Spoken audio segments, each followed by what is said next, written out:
sa saligan ng katotohanan. Ito ang sandigan ng bayan. Radyo natin SAA 123.1.4, tagapagbalita mula sa loob at labas ng ating bansa. Magandang araw, ako si Smile Perlada. At ako naman si Andrea Postrado.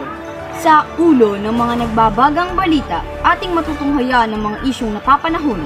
Ngayon partner, ating pag-usapan at pagtuunan ng pansin ang sex education upang magbigay kalaman ng pag-iwas ng maagang pakikipagrelasyon at pagbubuntis sa mga negatibong epekto nito.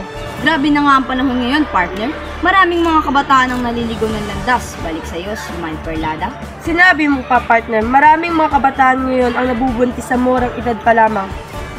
Nakakabahala din ang pagtaas ng kaso ng teenage pregnancy at ang mga masasamang epekto nito sa kabataang maagang nagbubuntis. Ako si Andrea Postrado ng Saligan ng Katotohanan sa Radyo SAA 123.1.4. Smile, pasok!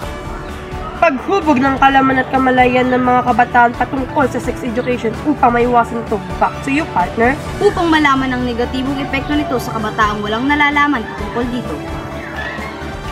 Magpapatuloy ang nagbabagang balita sa pagbabalik ng Saligan ng Katotohanan ng Radyo SAA 123.1.4.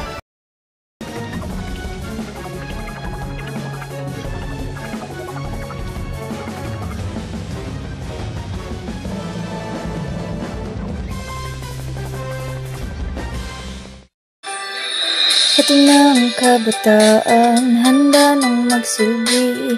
Husay at tibay puso ay sandata sa katotohanan.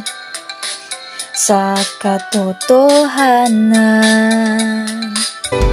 Mula sa puso'y sandata sa katotohanan, paghubog ng kaisipan ng kabataan at ng lipunan sa paglaganap ng katotohanan. Muling nagbabalik ang Saligan ng Katotohanan sa Radyo SAA 123.1.4. Mas importante pa din, partner, ang suporta at gabay ng mga magulang sa kabataan upang makaiwas sa mga ganitong issue.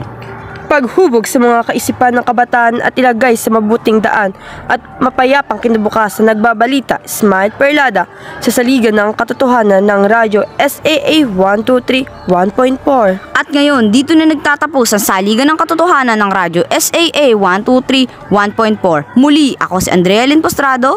At ako naman si Smile Perlada. Kami ang tagapagbatid ng katotohanang balita. Maraming salamat.